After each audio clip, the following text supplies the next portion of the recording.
Shalom, selamat pagi Bapak Ibu Saudara-saudara, di mana saja kita berada.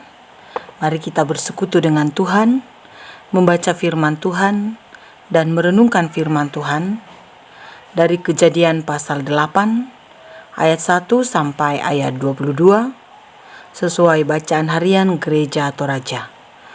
Kejadian pasal 8 ayat 1 sampai ayat 22. Mari sebelum membaca firman Tuhan dan merenungkan firman Tuhan, kita berdoa. Kepadamu ya Tuhan kami menaikkan pujian, hormat dan syukur, besar kasih-Mu, besar setia-Mu dalam hidup kami, dan patutlah kami mengucap syukur atas semuanya itu. Pada saat ini Tuhan, kami akan membaca firman-Mu, kami akan merenungkan firman-Mu. Ya Roh Kudus, terangilah hati dan pikiran kami, agar kami memahami, agar kami melakukan firman-Mu. Di dalam nama Yesus Kristus kami datang kepadamu. Amin. Firman Tuhan dari Kejadian pasal 8, ayat 1 sampai ayat 22 berbunyi, Maka Allah mengingat Nuh dan segala binatang liar dan segala ternak yang bersama-sama dengan dia dalam bahtera itu, dan Allah membuat angin menghembus melalui bumi, sehingga air itu turun. Ditutuplah mata-mata air samudra raya, serta tingkap-tingkap di langit, dan berhentilah hujan lebat dari langit, dan makin surutlah air itu dari muka bumi. Demikianlah berkurang air itu sesudah 150 hari. Dalam bulan yang ke-7, pada hari yang ke-17 bulan itu, terkandaslah bahtera itu pada pegunungan Ararat. Sampai bulan yang ke-10, makin berkuranglah air itu. Dalam bulan yang ke-10, pada tanggal 1 bulan itu, tampaklah puncak-puncak gunung. Sesudah lewat 40 hari, maka Nuh membuka tingkap yang dibuatnya pada bahtera itu. Lalu ia melepaskan seekor burung gagak, dan burung itu terbang pulang pergi, sampai air itu menjadi kering dari atas bumi. Kemudian dilepaskannya seekor burung merpati untuk melihat apakah air itu telah berkurang dari muka bumi. Tetapi burung merpati itu tidak mendapat tempat tumpuan kakinya, dan pulanglah ia kembali mendapatkan Nuh ke dalam bahtera itu, karena di seluruh bumi masih ada air. Lalu Nuh mengulurkan tangannya, ditangkapnya burung itu, dan dibawanya masuk ke dalam bahtera. Ia menunggu 7 hari lagi, kemudian dilepaskannya pula burung merpati itu dari bahtera. Menjelang waktu senja, pulanglah burung merpati itu mendapatkan Nuh, dan pada paruhnya dibawanya sehelai daun zaitun yang segar. Dari situlah diketahui Nuh bahwa air itu telah berkurang dari atas bumi. Selanjutnya ditunggunya pula 7 hari lagi, kemudian dilepaskannya burung merpati itu. Tetapi burung itu tidak kembali lagi kepadanya. Dalam tahun ke-601, dalam bulan pertama, pada tanggal 1 bulan itu, sudahlah kering air itu dari atas bumi. Kemudian Nuh membuka tutup bahtera itu dan melihat-lihat, ternyatalah muka bumi sudah mulai kering. Dan bulan kedua, pada hari yang ke-27 bulan itu, bumi telah kering. Lalu berfirmanlah Allah kepada Nuh, keluarlah dari bahtera itu, engkau bersama-sama dengan istrimu, serta anak-anakmu, dan istri anak-anakmu, segala binatang yang bersama-sama dengan engkau, segala yang hidup, burung-burung, hewan, dan segala binatang melata yang merayap di bumi.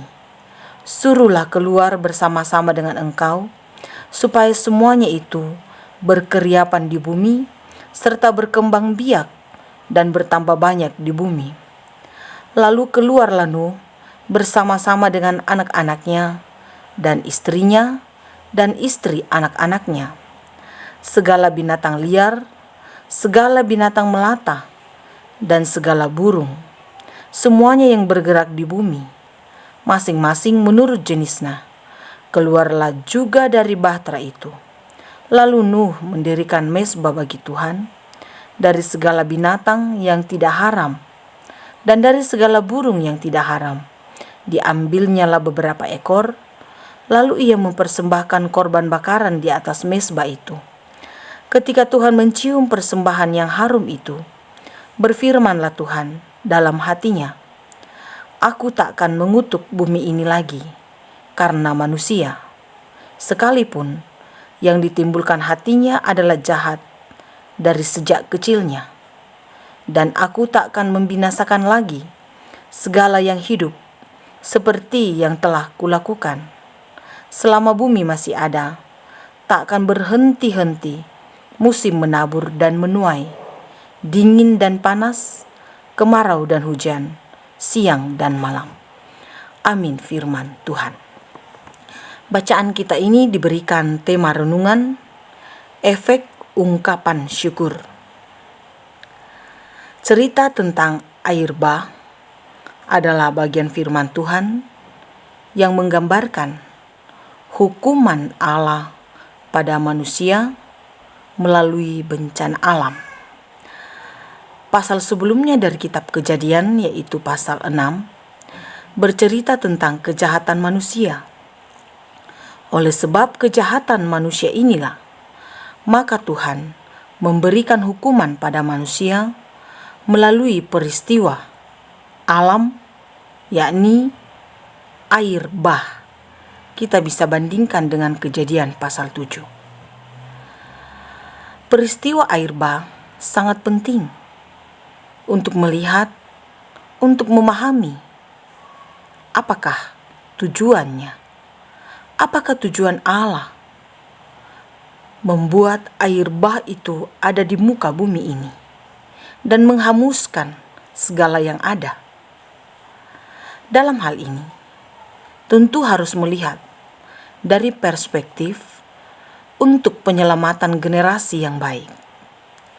Generasi keluarga Nuh. Kejadian pasal 6 ayat 8 mencatat, Nuh mendapat kasih karunia di mata Tuhan. Nuh diizinkan oleh Tuhan, satu-satunya pada saat itu, untuk lebih melanjutkan hidup sebagaimana perintah Tuhan, membuat bahtera. Dan dengan bahtera yang dibuat, Nuh bersama dengan segenap keluarganya, anak-anaknya, istri anak-anaknya, bersama istrinya, tinggal di bahtera selama air bah itu ada. Juga termasuk beberapa binatang sesuai dengan petunjuk Tuhan yang dimasukkan ke dalam bahtera. Bacaan kita pasal 8 ayat pertama mengatakan, "Maka Allah mengingat Nuh dan segala binatang liar dan segala ternak yang bersama-sama dengan dia dalam bahtera itu.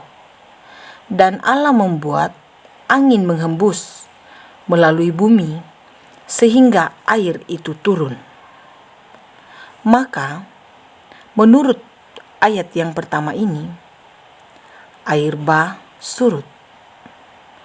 Setelah air bah surut, Nuh mendirikan mezbah bagi Tuhan, mempersembahkan kurban kepada Allah.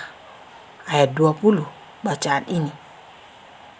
Tentu ungkapan syukur yang dinaikkan Nuh sebagai tanda pemeliharaan Tuhan yang dinyatakan oleh Tuhan sendiri dalam seluruh kehidupannya, bahwa air bah telah surut. Beberapa hal yang dilakukan oleh Nuh melalui bacaan ini untuk melihat, merasakan apakah air bah sudah surut. Dimulai dengan burung gagak, burung merpati, yang pada akhirnya ia berkesimpulan bahwa air bah telah surut. Tentu, ungkapan syukur yang dinaikkan oleh Nuh pada saat itu dilakukan sebagai salah satu wujud atas pemeliharaan, atas kasih Tuhan. Ungkapan syukur kepada Tuhan. Efek dari persembahan Nuh kepada Tuhan membuat Tuhan berjanji tidak akan menaklukkan manusia lagi, tidak akan mengutuk manusia lagi, meski manusia mempunyai kehidupan yang tidak berkenan kepada Tuhan, meski keadaannya senantiasa melakukan hal yang mungkin bertentangan dengan Tuhan.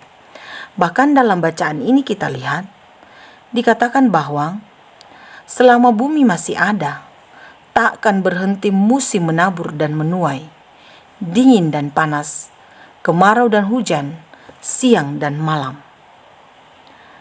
Janji Tuhan kepada dunia ini, janji Tuhan kepada manusia sebagai bukti kasih Tuhan kepada manusia. Ungkapan syukur yang dinaikkan oleh Nuh kepada Tuhan mendapat tempat di hati Tuhan. Dikatakan bahwa persembahan dari Nuh mendapat tempat di hadapan Tuhan sebagai persembahan yang harum. Dan itu membuat Tuhan berjanji untuk terus memeliharakan kehidupan manusia. Saudara, mari kita melihat kehidupan kita. Bahwa ternyata ungkapan syukur yang dinaikkan kepada Tuhan seperti yang dilakukan oleh Nuh dalam bacaan ini, jika dilakukan dalam kesungguhan, dilakukan dalam ketulusan, dilakukan atas dasar ungkapan syukur kepada Tuhan, ternyata mendapat apresiasi dari Tuhan. Ada efek positif bagi manusia dari Tuhan. Ada sesuatu yang terbaik yang Tuhan nyatakan bagi manusia. Tentu perenungan untuk saya dan kita semua, seperti apa ungkapan syukur yang kita naikkan kepada Tuhan dalam hidup kita selama ini. Apakah ungkapan syukur seperti yang dilakukan oleh Nuh dalam kesungguhan, dalam ketulusan? Ungkapan syukur atas dasar kasih Tuhan, pemeliharaan Tuhan yang dinyatakan. Teruslah bersyukur hanya pada Tuhan. Jangan berhenti. Apapun yang terjadi dalam hidup ini, jangan berhenti untuk bersyukur. Sekalipun mungkin badai menerpa kehidupan kita, sekalipun mungkin kita sedang bergumul saat ini, sekalipun mungkin kita sedang ada beban yang berat sekalipun, jangan pernah berhenti bersyukur kepada Tuhan. Karena kita bersyukur atas kehidupan yang dinyatakan. Kita bersyukur ada Tuhan tempat kita menaruh harapan, membawa seluruh kehidupan ini. Seperti kehidupan yang dinyatakan di dalam Yesus Kristus kepada semua orang.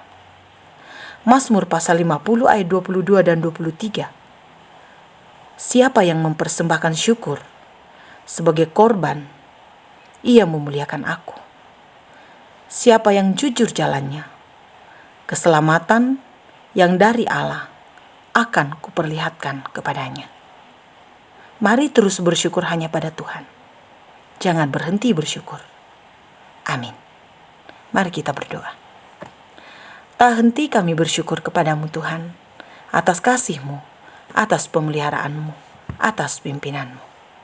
Terlebih bersyukur ada kesempatan untuk beribadah kepadamu, memulai aktivitas dan seluruh hidup kami sepanjang hari ini. Ada kesempatan untuk membaca firman-Mu. Ada kesempatan untuk merenungkan firman-Mu. Oh Tuhan, kiranya Tuhan memberkati firman yang sudah kami dengar.